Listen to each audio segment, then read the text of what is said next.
दोस्तों, आज की कहानी आपकी सोच को बदलने पर मजबूर कर देगी। अक्सर हम अपने गुस्से या तंज के लिए कुत्तों का नाम इस्तेमाल करते हैं, गाली इंसान को देते हैं, लेकिन नाम कुत्ते का बदनाम होता है। क्या वाकई कुत्ता इतना तुच्छ और गया गुजरा प्राणी है? हमने कभी सोचा, जो कुत्ता कई दिनों से भूखा हमारे दरवाजे पर पड़ा रहता है, क्या हमने उसे कभी कुछ खिलाने की कोशिश की? नहीं। लेकिन उसका नाम अपमान में इस्तेमाल करने से हमें कभी हिचकिचाहट नहीं होती। दोस्तों, आपसे विनती है कि सिर्फ 5 मिनट का समय देकर इस कहानी को जरूर सुनें। शायद आपकी सोच में एक सकारात्मक बदलाव आए। नमस्कार दोस्तों, बोधि अनुमान YouTube चैनल में आपका दिल से स्वागत है। एक गांव में एक गरीब स्त्री रहती थी। वह हमेशा चिंतित और परेशान रहती थी।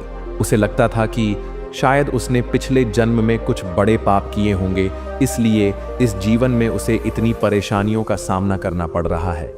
एक दिन वह अपने दुखों से घबराकर गांव से बाहर निकल पड़ी। चलते चलते वह एक आश्रम के पास पहुंची। आश्रम का वातावरण बहुत ही शांत और पवित्र था। आश्रम में एक संत महात्मा अपने शिष्यों के साथ बैठे थे और थोड़ी दूर पर एक अन्य शिष्य कुत्ते को रोटी खिला रहा था। संत के पास बैठे शिष्यों में से एक ने यह दृश्य देखा और उसके मन में एक प्रश्न उठ गया।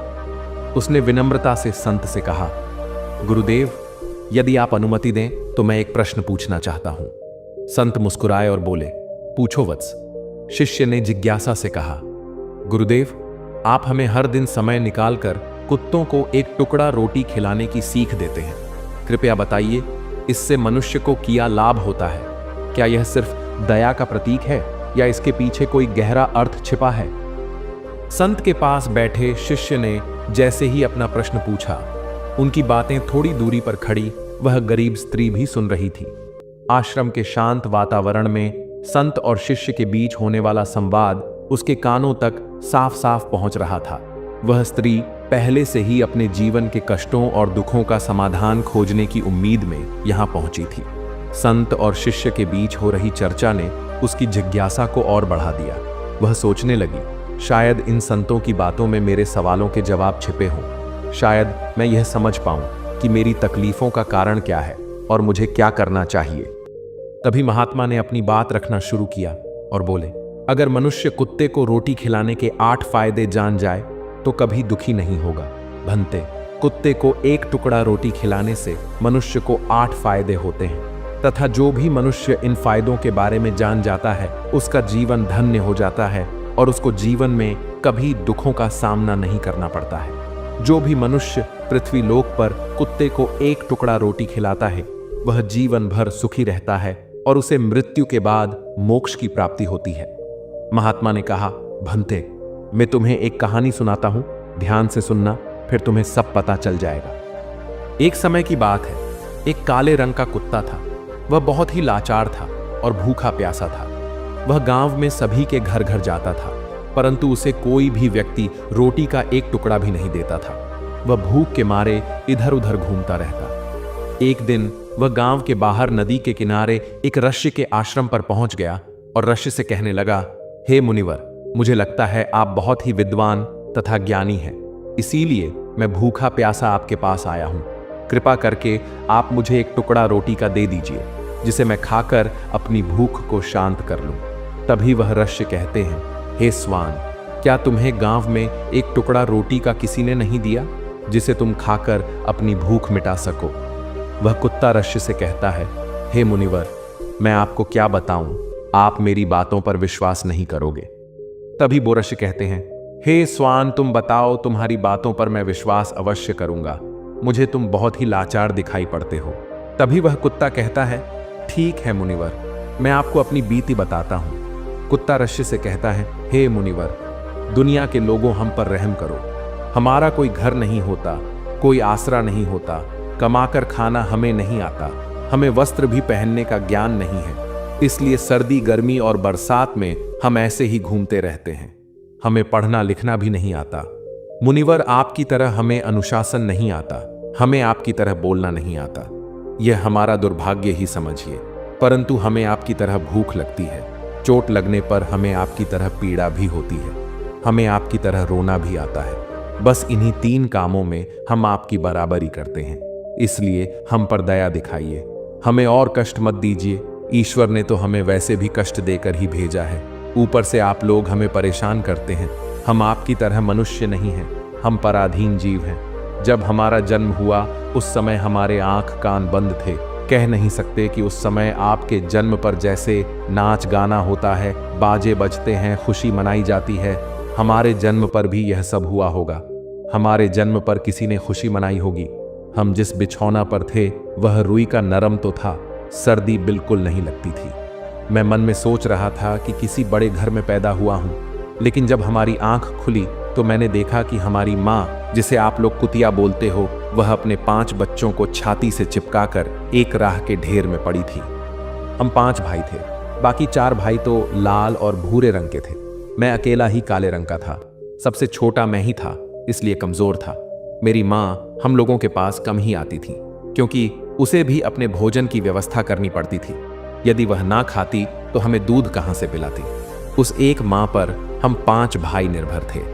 वह बेचारी अपने भोजन के लिए इधर उधर दौड़ती रहती थी। कभी भोजन मिल भी जाता था, कभी नहीं भी मिलता था, लेकिन वह हमेशा हम 5 का बड़ा ख्याल रखती थी। आखिर वह हमारी माँ थी। वह रात भर जाग कर गांव की रखवाली करती थी। किसी की मजाल नहीं थी कि कोई अनजाना आदमी बुरी नीयत से गांव की तरफ भी झांक जाए। दूसरे गांव के कुत्ते भी हमारी माँ के डर से गांव में नहीं आते थे। गांव के किसी किसान के खेत में कोई जानवर खड़ी फसल खाने आते तो हमारी माँ उसे दौड़कर भगा देती। गांव वालों के लिए इतना सब करने के बाद भी कोई मनुष्य तो हमारी माँ को भोजन तक नहीं देता था। भोजन के लिए हमारी माँ को मजबूर होकर छीना झपट्टी करनी पड़ती थी। कई बार तो लोग उसे लाठी डंडों से पीट पीट कर भगा देते थे। बेचारी उस दिन भूखी प्यासी रहकर पेट की आग से जलती रहती थी। वह कहता है, हे मुनिवर, आखिर भूख तो हमें आपकी ही तरह लगती है। ऊपर से उसे अपने 5 बच्चों की चिंता भी लगी रहती थी। आखिर माँ जो थी, भूख उसे चैन से बैठने नहीं देती थी और गांव वालों का भी उसे देखकर हृदय नहीं पसीजता था।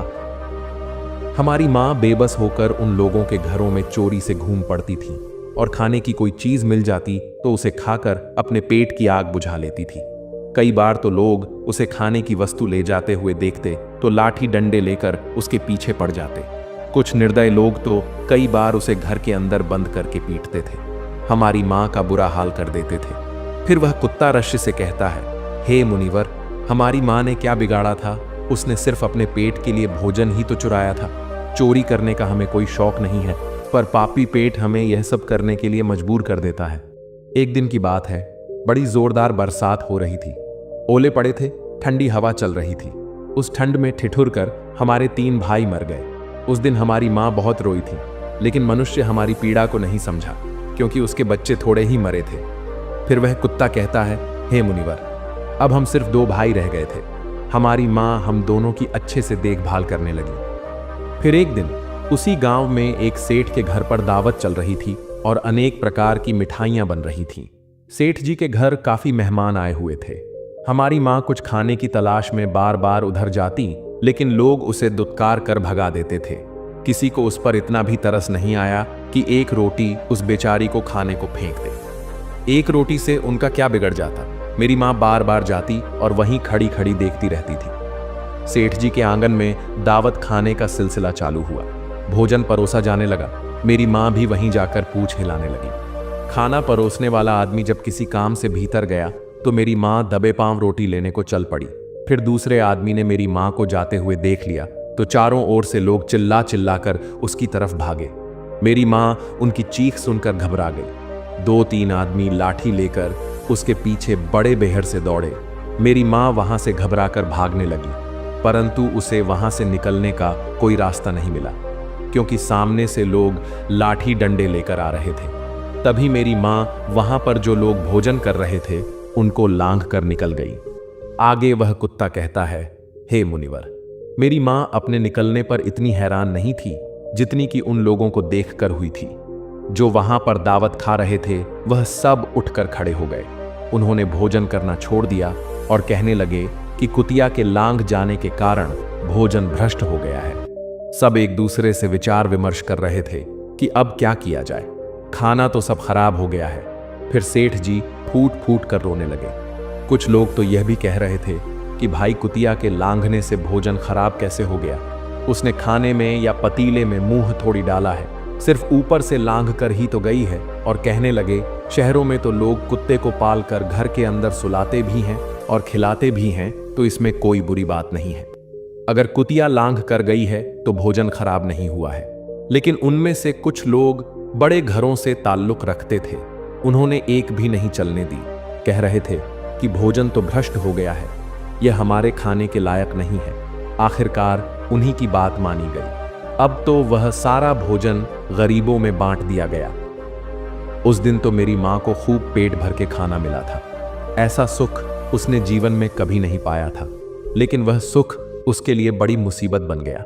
वह भोजन करके वहां आराम से लेटी ही थी, उतने में वह सेठ डंडा लेकर वहां आ पहुंचा और उसे बुरी तरह से पीटने लगा। उसे वहां से भागने का भी कोई अवसर नहीं मिल पाया।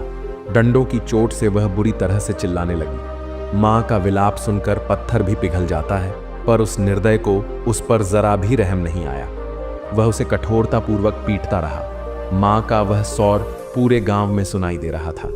तब कुछ लोग आए और उसे समझाते हुए बोले, सेठ जी, जाने दो, भूख में तो आदमी की भी बुद्धि भ्रष्ट हो जाती है। यह तो एक पशु है, इसे अच्छे बुरे का क्या ज्ञान। अब इसे मारकर आपको क्या मिलेगा? जो होना था सो हो गया। लोगों के समझाने के बाद उसने हमारी मां को पीटना बंद किया। फिर बड़ी मुश्किल हालात में वह हमारे पास आई। मां ने आकर सारी कहानी हम दोनों भाइयों को सुनाई। हमने सोचा कि कितना कष्ट भरा है हम कुत्तों का जीवन। आदमी एक रोटी के टुकड़े के बदले एक चोर के जितना पीटता है। बेकार है ऐसे लोग जो हम लोगों की पीड़ा को नहीं समझते। वह कुत्ता कहता है, हे मुनिवर, एक दिन की बात है, उसी गांव के बाहर एक ब्राह्मण आकर ठहरा हुआ था। उसने अपने भोजन के लिए एक जगह चुल्ला बनाया और उस पर दाल बनाने के लिए रख दी। उसके बाद आटा गोंद कर रख दिया। वह वहीं पास में कुएं पर पानी लेने चला गया। इधर कहीं से मेरी मां भी घूमती हुई वहीं पहुंच गई। उसने आटे को देखा तो सोचने लगी कि शायद इस आटे का कोई मालिक नहीं है। यही सोचकर वह उस आटे को खाने लगी। उधर उस ब्राह्मण ने कुएं के पास से देखा कि उसका आटा एक कुतिया खा रही है, तो वह बड़ा दुखी हुआ।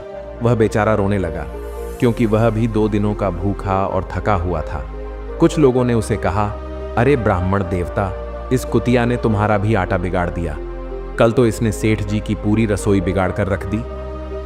ब्राह्मण दुखी होता हुआ बोला, भाई, मुझे क्या मालूम था, यह दुष्ट कुतिया मेरे आटे को खाने के लिए घात लगाए बैठी है। ब्राह्मण ने ना आव देखा ना ताव, लाठी लेकर मां के ऊपर टूट पड़ा। मां उस आटे को ठीक से खा भी नहीं पाई थी, पर उससे ज्यादा की उस पर लाठी बरस गई। महीनों तक मेरी मां लड़खड़ाते हुई घूमती रही। तब उस दिन समझ में आया कि आदमी कितना खुदगर्ज है। हम उसका कोई भी कार्य करते हैं तो भी वह हमें नहीं समझता। आगे वह कुत्ता कहता है, मुनिवर, हमारी कमी यह है कि हम उन्हीं मतलबी इंसानों के अधीन रहना चाहते हैं जो हमें कष्ट देता है। जो हमें प्यार से खिलाता है, हम उसके कितने काम आते हैं यह नहीं पता, परंतु ये हमें तुच्छ मानते हैं, हमें बार बार डंडे से मारते हैं, ढीकारते हैं। उनके घर की भी रखवाली तो करते ही हैं, साथ ही साथ और भी बहुत सारे लाभ हैं जिन्हें मनुष्य नहीं जानता। अब आश्रम में बैठे उस शिष्य ने पूछा, हे गुरुदेव, मनुष्य क्या नहीं जानता? आगे महात्मा ने कहा, यदि मनुष्य कुत्ते को रोटी खिलाने के फायदे जान ले तो अपने जीवन में होने वाले नुकसान से बच सकता है। आज मैं आपको बताऊंगा कुत्ते को रोटी खिलाने के 8 फायदे। मनुष्य को पता नहीं है कि जब भी घर में रोटी बनाई जाती है तो सबसे पहली रोटी गौ माता की होती है और पिछली रोटी कुत्ते की होती है। महात्मा ने कहा, ऐसा ही विधान भगवान ने बनाया था, लेकिन भगवान के बनाए उस विधान को भूलकर मनुष्य अगली और पिछली रोटी स्वयं ही खा जाता है। इसका दुष्प्रभाव उसके जीवन पर पड़ता है। कुत्ता वह प्राणी है जिसको रोटी खिलाने से मनुष्य के जीवन में पड़ने वाले ग्रहों के दोष भी दूर हो जाते हैं। महात्मा ने कहा कि कुत्ते को रोटी खिलाने का पहला लाभ यह है कि यह शनि ग्रह के नकारात्मक प्रभाव को कम करता है। जब शनि ग्रह अपनी कुदृष्टि डालता है तो व्यक्ति के जीवन में संकट आ जाता है। उसकी महादशा शुरू होते ही सभी कार्य बाधित होने लगते हैं और व्यक्ति आर्थिक कठिनाइयों का सामना करने लगता है। ऐसे समय में यदि कोई व्यक्ति कुत्ते को रोटी खिलाता है तो शनि ग्रह का दुष्प्रभाव काफी हद तक कम हो जाता है। कुत्ते को रोटी खिलाने का दूसरा फायदा कुत्ते को रोटी खिलाने से भाग्य आपके पक्ष में हो जाता है। आपके घर के अंदर नकारात्मक शक्ति नष्ट हो जाती है। कुत्ते को रोटी खिलाने का तीसरा फायदा, कुत्ते को रोटी खिलाने से माता लक्ष्मी प्रसन्न हो जाती है और आपके घर में धन दौलत की कभी कमी नहीं रहती है। कुत्ते को रोटी खिलाने का चौथा फायदा, कुत्ते को रोटी खिलाने से आपके ऊपर कर्ज नहीं चढ़ता और जो पहले से आप कर्जदार हैं उससे भी मुक्ति मिल जाती है। कुत्ते को रोटी खिलाने का पांचवा फायदा, कुत्ते को सुबह शाम भोजन देने से आपका व्यापार बहुत अच्छे से चलता है। कुत्ते को रोटी खिलाने का छठा फायदा, कुत्ते को रोटी देने से आपकी आयु में वृद्धि होती है और अटका हुआ धन वापस मिल जाता है। कुत्ते को रोटी खिलाने का सातवां फायदा, कुत्ते को रोटी देने से हमेशा आपका स्वास्थ्य अच्छा बना रहता है और मानसिक रूप से आप मजबूत रहते हैं। आपका मन हमेशा ऊर्जावान रहता है। अच्छे विचार आपके मन के अंदर आते हैं। कुत्ते को रोटी खिलाने का आठवां फायदा, कुत्ते को रोटी खिलाने से भगवान प्रसन्न रहते हैं क्योंकि भगवान को समस्त जीवों की चिंता रहती है और जो समस्त जीवों पर दया खाता है भगवान भी उस मनुष्य से हमेशा प्रसन्न रहते हैं। भगवान की कृपा सदैव उस परिवार पर बनी रहती है। आपने अपने बूढ़े बड़ों से सुना होगा, कहते हैं कि जब कुत्ता रोता है तो अब सुगुण होता है। कोई संकट आता है, किसी की मृत्यु होती है, इसलिए कुत्ते को कभी रुलाना नहीं चाहिए। इस प्रकार से महात्मा ने अपने शिष्य को कुत्ते को रोटी खिलाने के 8 फायदे बताए और जो भी मनुष्य कुत्ते को रोटी खिलाता है तो उसे इन 8 फायदों का फल प्राप्त होता है। ये सारी बातें वह गरीब स्त्री भी सुन रही होती है।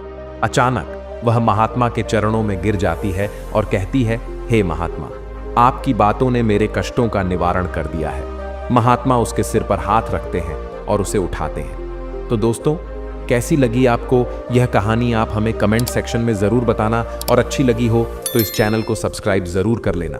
तो चलिए मिलते हैं ऐसी ही कोई नई कहानी में, तब तक के लिए अपना ख्याल रखें। धन्यवाद। नमो बुद्धाय।